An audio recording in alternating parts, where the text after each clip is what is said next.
So good morning all and welcome back my YouTube channel S3 Tech Education। Last video में हमने बात की थी कॉन्सेप्ट ऑफ सीरियलाइजेबिलिटी की, और जब हमने कॉन्सेप्ट ऑफ सीरियलाइजेबिलिटी पे बात की थी तो वहां पे हमने देखा था कि अगर कोई भी पैरेलल शेड्यूल किसी सीरियल शेड्यूल के इक्विवेलेंट अगर कन्वर्ट हो सकता है तो वो बोलने लगते हैं उसको हम सीरियलाइजेबल शेड्यूल। और अगर कोई सीरियलाइजेबल शेड्यूल है, इसका मतलब ये था कि वो हमें 100% इंश्योर करेगा कि हमारा डेटा हमेशा हमेशा कंसिस्टेंट स्टेट में रहेगा। तो जब भी हम ये चेक करना चाहेंगे कि हमारा पैरेलल शेड्यूल सीरियलाइजेबल है या नहीं, इसके लिए हमारे पास दो अप्रोच थी जो हमने लास्ट वीडियो में डिस्कस किया था। पहली हो सकती है कॉन्फ्लिक्ट सीरियलाइजेबिलिटी, और दूसरी अप्रोच होती है, इससे चेक करते हैं, वो होती है व्यू सीरियलाइजेबिलिटी। तो इस वीडियो में हम डिस्कस करने वाले हैं concept of conflict serializability. GATE exam हो, नेट एग्जाम हो, किसी पब्लिक सेक्टर का एग्जाम हो या इवन थ्योरी एग्जाम हो, आप उसमें देखोगे कि ट्रांजिशन में अगर कोई टॉपिक सबसे इंपॉर्टेंट है, सबसे ज्यादा वेटेज रखता है, तो वो है कॉन्फ्लिक्ट सीरियलाइजेबिलिटी चेक करने वाला। तो इस वीडियो में हम डिटेल डिस्कशन करेंगे, क्वेश्चंस भी सॉल्व करेंगे कि कैसे हम चेक करेंगे कि हमारा पैरेलल शेड्यूल कॉन्फ्लिक्ट सीरियलाइजेबल है या नहीं। तो स्टार्ट करते हैं। सिंपल है, if A schedule S can be transformed into S dash by a series of swap of non-conflicting instruction, we say that S and S dash are conflict equivalent। तो सबसे पहले हम इस कॉन्सेप्ट को समझते हैं, इसको थोड़ा और सिंप्लीफाई करेंगे कि अगर कोई शेड्यूल S किसी दूसरे शेड्यूल S डैश के इक्विवेलेंट अगर है, इक्विवेलेंट मतलब सिंपल सा मीनिंग है कि दोनों बराबर हैं, दिखने में भले ही अलग है लेकिन इनडायरेक्टली वो अलग है, लेकिन वो इनडायरेक्टली सेम ही है। तो अगर हम किसी दो ट्रांजैक्शन को इक्विवेलेंट प्रूफ कर दें कि दोनों बराबर हैं by using swap of non conflicting instruction. कैसे समझेंगे? किसी दो शेड्यूल को एस और एस डैश को अगर हम ये प्रूफ कर दें कि दोनों इक्विवेलेंट हैं, भले दिखने में अलग है लेकिन ये इनडायरेक्टली इक्विवेलेंट हैं, किसके थ्रू? By swapping of non conflicting instruction. तो हम बोल सकते हैं कि ये दोनों कैसे हैं? कन्फ्लिक्ट इक्विवेलेंट हैं। अगर कन्फ्लिक्ट इक्विवेलेंट हमने प्रूफ कर दिया और उनमें से अगर एक शेड्यूल क्या है? सीरियल है। सपोज यहाँ पे ये शेड्यूल हमारा कैसा था? सीरियल है। इसका मतलब क्या हुआ? एस एस डैश के बराबर है, इक्विवेलेंट है, और एस डैश क्या है? सीरियल है। तो हमने इनडायरेक्टली ये बोल दिया कि एस हमारा इक्विवेलेंट है इस सीरियल शेड्यूल के, तो हम इसको बोलने लगते हैं कन्फ्लिक्ट सीरियलाइजेबिलिटी। ये सीरियलाइजेबल तो है, लेकिन हमने इसको कैसे चेक किया? By swapping of non conflicting equation instructions. तो हम इसको बोलने लगेंगे कि एस यहाँ पे हमारा कन्फ्लिक्ट सीरियलाइजेबल शेड्यूल है, क्योंकि ये इक्विवेलेंट है एस डैश के, और एस डैश क्या है? हमारा एक सीरियल है। तो इस कॉन्सेप्ट को हम थोड़ा और एग्जांपल से समझते हैं, और सबसे पहले चेक करते हैं कि कन्फ्लिक्ट इंस्ट्रक्शंस क्या होती हैं, फिर इनको हम थोड़ा और एग्जांपल के थ्रू देखेंगे, न्यूमेरिक क्वेश्चंस के थ्रू देखेंगे, तो हमें और क्लियर होगा। तो सबसे पहले अगर हम बात करें कि कोई भी शेड्यूल कन्फ्लिक्ट है, कन्फ्लिक्ट इक्वेशंस क्या होती हैं, तो इसमें दो चीजें हैं। सबसे पहला एक पॉइंट हमें हमेशा याद रखना है कि अगर कोई भी दो transaction on different data items पर काम करने वाले हैं, डिफरेंट डेटा आइटम या डेटा बेस पे काम करने वाले हैं, तो कभी भी इंस्ट्रक्शन कन्फ्लिक्ट इंस्ट्रक्शन, इसको शॉर्ट में लिख लेते हैं, कन्फ्लिक्ट इंस्ट्रक्शन नहीं होंगी, कभी भी नहीं होंगी, क्योंकि वो दोनों same on different data items, और डिफरेंट डेटा आइटम्स पे है तो कभी भी कोई चैलेंज होने वाला है ही नहीं। लेकिन दूसरा जो केस बनता है कि अगर ऑन सेम डेटा आइटम्स पे दो ट्रांजेक्शन काम करना चाहते हैं, सेम डेटा आइटम्स पे दो ट्रांजैक्शन काम करने जाते हैं, तो उसमें केस बनता है। उसमें क्या बनेगा कि अगर पहला ट्रांजैक्शन रीड करना चाहता है और दूसरा रीड करना चाहता है, पहला ट्रांजैक्शन रीड करना चाहता है, दूसरा राइट करना चाहता है, एक कॉम्बिनेशन हो सकते हैं, पहला राइट करना चाहता है, दूसरा रीड करना चाहता है, या फिर दोनों ट्रांजैक्शन राइट ऑपरेशन परफॉर्म करना चाहते हैं on the same data item A. अगर आप यहाँ पे देखोगे कि अगर सेम डेटा आइटम्स पर करना चाहेंगे, तो ये जो पेयरिंग है इसमें कन्फ्लिक्ट इंस्ट्रक्शन नहीं है। इसलिए नहीं है क्योंकि इन दोनों अगर सेम डेटा आइटम्स पे रीड करने वाले हैं, अगर एक डेटा आइटम है जिसमें 10 आइटम नंबर 10 है, अगर दो ट्रांजेक्शन T1 और T2 इस अकाउंट को एक्सेस करने वाले हैं, तो कोई प्रॉब्लम नहीं है कि वो दोनों रीड करना चाहते हैं। लेकिन अब यहाँ से इंपॉर्टेंट है, अगर एक रीड और दूसरा राइट करना चाहता है तो कन्फ्लिक्ट इंस्ट्रक्शन है। अगर यहाँ पे भी आप देखोगे दोनों रिवर्स भी वही सेम चीज हुआ, लेकिन अगर दोनों राइट करना चाहेंगे तो ये भी कन्फ्लिक्ट है, इनमें हमें मेंटेन करना पड़ेंगी कुछ चीजें, क्योंकि अदरवाइज हमारा डेटा इनकंसिस्टेंट स्टेट में जाएगा, क्योंकि ये दोनों ये तीन जो पेयर है इंस्ट्रक्शंस के, ये हमेशा कन्फ्लिक्ट करते हैं एक दूसरे को, इनसे रिजल्ट इनकंसिस्टेंट हो सकता है, तो हमें इनको ही मेंटेन करना है, हम इनको कभी भी स्वैप नहीं कर सकते। जो यहाँ पे आपको लिखा है by swapping non conflicting instruction, इनको कभी स्वैप नहीं कर सकते, इसको हम कभी भी स्वैप कर सकते हैं। अगर आर ए इधर लिखा है एक ट्रांजेक्शन में और आर ए इधर लिखा है दूसरे ट्रांजेक्शन में T1 एंड T2, तो आप देखोगे आप इसको इधर लिख लो नीचे, इसको नीचे लेके आ जाओ, इसको ऊपर लिख लो, कोई फर्क नहीं पड़ता, इनको हमने क्या कर दिया, सॉर्ट ऑफ स्वैप कर दिया। स्वैप कर सकते हैं, इसका मतलब है ये स्वैपिंग इंस्ट्रक्शन है। अब हम एक डेटा आइटम एग्जांपल में लेते हैं और चेक करते हैं कि कैसे हम इसको चेक करेंगे कि दो शेड्यूल बराबर है या नहीं। सपोज एक हमारे पास शेड्यूल है एस, जिसमें दो ट्रांजेक्शन है T1 एंड T2। इसमें आप देखेंगे कि पहले ये डेटा आइटम ए पे रीड करना चाहता है, ये डेटा आइटम ए पे भी रीड करना चाहता है, ये डेटा आइटम सपोज बी पे राइट कर सकते हैं, इसको हम अभी रफली लेते हैं एग्जांपल के लिए, और ये हमारा डेटा आइटम सी पे काम करना चाहता है। अब आप देखोगे कि यहाँ को हम किसी इक्विवेलेंट बना सकते हैं कि T1 या T2 के, या इसको हम बोल सकते हैं इसको ए भी डेटा आइटम बी पे काम करने वाला है। तो अगर इसको हम पहले इनको देखते हैं, ये स्वैप कर सकते हैं कि हम इसको बनाने वाले हैं T1 एरो T2 के कॉन्सेप्ट में।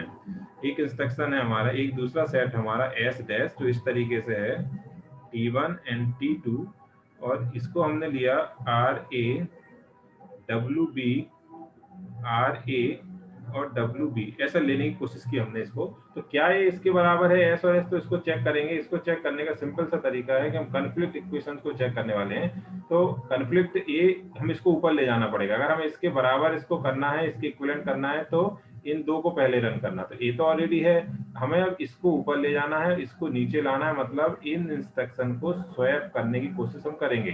तो स्वैप हो सकती है क्या, ऑब्वियसली हो सकती है, डिफरेंट डेटा आइटम्स पे, इसलिए स्वैप हो सकती हैं। तो ये ऊपर चला जाएगा, ये नीचे आ जाएगा, तो हम बोल सकते हैं कि ये हमारा क्या है, ए इसके इक्विवेलेंट है। एस और एस डैश क्या होगा, इक्विवेलेंट है, कन्फ्लिक्ट इक्विवेलेंट है। और चूंकि ये सीरियली हो गया, पहले T1 ने रन किया और फिर T2 ने रन किया, ये सीरियल शेड्यूल हो गया, इसका मतलब है कन्फ्लिक्ट सीरियलाइजेबल शेड्यूल कौन सा है, हमारा एस जो हमारा है कन्फ्लिक्ट सीरियलाइजेबल शेड्यूल है। इसको प्रॉपर एग्जांपल से देखते हैं न्यूमेरिकल के थ्रू, तो और क्लियर होगा हमें कि किस तरीके से चेक करेंगे। सपोज एक हमारे पास शेड्यूल है एस, इसमें कुछ इंस्ट्रक्शंस हैं। तो अगर हमें इसको कन्फ्लिक्ट सीरियलाइजेबल चेक करना है, तो हमें इसको किसी शेड्यूल के इक्विवेलेंट करना पड़ेगा जो सीरियल है। इसके सीरियल दो ही केस में हो सकता है कि पहले T1 को पूरा रन किया जाए और फिर T2 को पूरा रन किया जाए, या फिर T2 को पहले रन किया जाए फिर T1 को पूरा रन किया जाए। अगर हमें T1 को पहले रन करना है, तो हमें देखेंगे आप कि ये जो दो इंस्ट्रक्शन है इनको ऊपर जाना पड़ेगा, और ये जो दो इंस्ट्रक्शन है इनको नीचे आना पड़ेगा, तभी हम T1 और T2 को सीरियली अरेंज कर पाएंगे। तो क्या ये पॉसिबल है, इसके दो अप्रोच, दो तरीके हैं। एक तो हमने स्वैपिंग करके देखा, और दूसरा इसका जो प्रॉपर वे है वो प्रेसिडेंस ग्राफ, वो भी देखेंगे। तो सबसे पहले इसको हम देख लेते हैं कि स्वैप हो सकते हैं क्या। तो हम देखना चाहते हैं कि क्या ये सेम डेटा है। इसको हमें बनाने के लिए T1 और T2 सीरियली बनाने के लिए हमें क्या करना पड़ेगा, आप देखोगे यहाँ पे सबसे पहले हम इसको बदलेंगे, इससे स्वैप करके देखते हैं। ये दो तो ऑलरेडी हैं, इसको नीचे ले जाने के लिए इससे स्वैप करेंगे।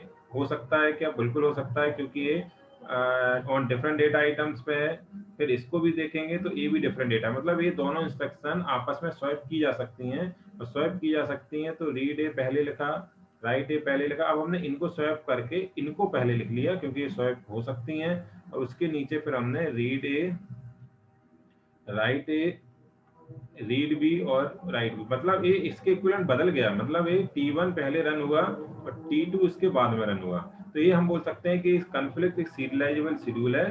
ये शेड्यूल हमारा कैसा है, कन्फ्लिक्ट सीरियलाइजेबल शेड्यूल है। और एक किसके इक्विवेलेंट है, ये इक्विवेलेंट है हमारे इस शेड्यूल के। ऑब्वियसली दिख रहा है कि ये स्वैपिंग है। अब क्या है, T2 से T1 भी पॉसिबल है, पहले इसको देखे लेते हैं हम। T2 से T1 भी पॉसिबल है क्या है, T1 से T2 तो पॉसिबल था, जो हमने करके देख लिया। क्या है ऐसा भी हो सकता है, तो इसको देखते हैं। T2 को पहले अगर रन होना है, मतलब इसको अगर पहले रन होना है, तो इनको ऊपर जाना पड़ेगा और इनको नीचे आना पड़ेगा। ऑब्वियसली अगर T2 को पहले रन होना है, तो हम देखेंगे क्या ये स्वैप हो सकती हैं।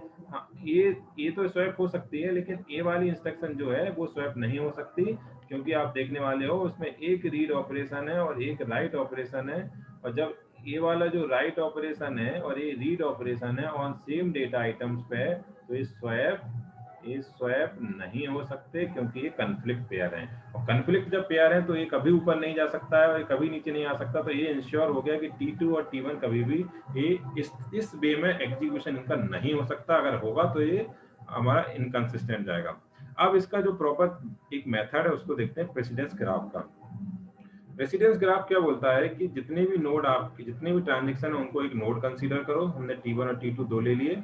यहाँ पे अब आप देखोगे कि हमें जो भी कन्फ्लिक्ट इक्वेशन पेयरिंग है उनको हमें एक एरो से बताना है। तो सबसे पहले यहाँ से देखते हैं, ऊपर से नीचे की तरफ देखेंगे, इसको हम चेक करने वाले हैं रीड ए को। इसको हम जितने भी अदर ट्रांजेक्शन है उन सबके जो इसके बिलो नीचे की तरफ आने वाले हैं सबसे चेक करेंगे। अगर कन्फ्लिक्ट है तो हम T1 से उस ट्रांजेक्शन या उस नोड की तरफ एक आर्क लगाएंगे जो डायरेक्टेड ग्राफ में बनेगी। तो रीड ए का इसको चेक करेंगे तो इसके साथ तो कन्फ्लिक्ट नहीं है, सेम डेटा आइटम जरूर है, ये सेम डेटा आइटम जरूर है, लेकिन ये both are on read operation, तो कोई प्रॉब्लम नहीं है। लेकिन जब इसको चेक करेंगे तो ये कन्फ्लिक्ट है, क्योंकि एक ने रीड करने की कोशिश की और दूसरे ने राइट करने की कोशिश की, ये कन्फ्लिक्ट है। और कन्फ्लिक्ट T2 से T1 की तरफ है, इसलिए हमने एक आर्क ऐसा बना दिया। अब इसका काम खत्म हो गया। अब इसको आगे चेक करने की जरूरत ही नहीं, क्योंकि कभी भी आएगा तो T1 से T2 की तरफ आर्क आएगा, तो बार बार उसको लगाने की हमें जरूरत नहीं है। जरूरत इसलिए नहीं क्योंकि वो सेम डायरेक्शन में ग्राफ में आर्क आएगी और एज आएगी और एज की डायरेक्शन भी सेम होगी। तो अब हम क्या करने वाले हैं, इसको चेक करेंगे। इसको चेक करेंगे तो ऑब्वियसली इसके साथ ही आएगी, आ ही जाएगा, इसके साथ ही कन्फ्लिक्ट हो जाएगा। तो आर्क जो एरो है वो भी अभी सेम ही तरफ बनेगा, एज तो चेक करने की ज्यादा जरूरत है नहीं। लेकिन अब हम इनको चेक करेंगे इसकी तरफ, तो क्या ये कन्फ्लिक्ट है? रीड दोनों रीड है तो वैसे भी प्रॉब्लम नहीं है, और दोनों डिफरेंट डेटा आइटम है तो इन भी चेक करने की जरूरत नहीं है। लेकिन इसके साथ भी नहीं है और इन दोनों के किसी के साथ भी, ये दोनों के डेटा आइटम ही डिफरेंट है तो कभी प्रॉब्लम आएगी नहीं। इसका मतलब इसकी तरफ कभी भी T2 से T1 की तरफ कोई एज नहीं आने वाली। तो ये छोटा सा न्यूमेरिकल था, क्वेश्चन था, इसलिए हमें इसमें क्लियर भी हो गया कि कभी नहीं आने वाली। तो अब कंक्लूजन ये बोलता है कि जब भी कभी आप देखोगे, जब भी किसी भी ग्राफ में अगर साइकिल बनती है, अगर उस ग्राफ में साइकिल अगर बनती है तो हम उसको बोलते हैं कि वो हमारा कैसा है। अगर साइकिल आती बनती है, इसको थोड़ा लिख लेते हैं, अगर साइकिल जनरेट होती है किसी भी ग्राफ में तो वो कन्फ्लिक्ट सीरियलाइजेबल नहीं होगा। तो इसमें साइकिल नहीं बनी तो मतलब ये क्या है, कन्फ्लिक्ट सीरियलाइजेबल। अब इसमें चेक करना रहता है कि सीरियल वे में किस वे में है, तो T1 से T2 या T2 से T1। तो इसके लिए क्या कॉन्सेप्ट है कि हमें सबसे पहले चेक करना है कि किस नोड पे इन डिग्री 0 है। इन डिग्री का मतलब ये होता है जिसकी तरफ कोई आर्क एज नहीं आई है डायरेक्टेड में। तो इसमें अगर हम चेक करेंगे तो T1 की इन डिग्री 0 है और इसकी इन डिग्री कितनी है, इसकी अगर इन डिग्री की बात करेंगे, अगर इसकी इन डिग्री है 1, इसकी इन डिग्री है कितनी 0। तो जिसकी सबसे पहले कम होगी उसको हम लिखेंगे, तो इसको हमने लिखा T1 और फिर उसके बाद इसमें तो चूंकि दो ही हैं हमारे पास तो T1 से T2, तो जिसकी डिग्री सबसे कम है उसको पहले फिर उसके बाद। तो अब क्या हो गया, हमारा इनका एग्जीक्यूशन T1 से T2 की तरफ हुआ।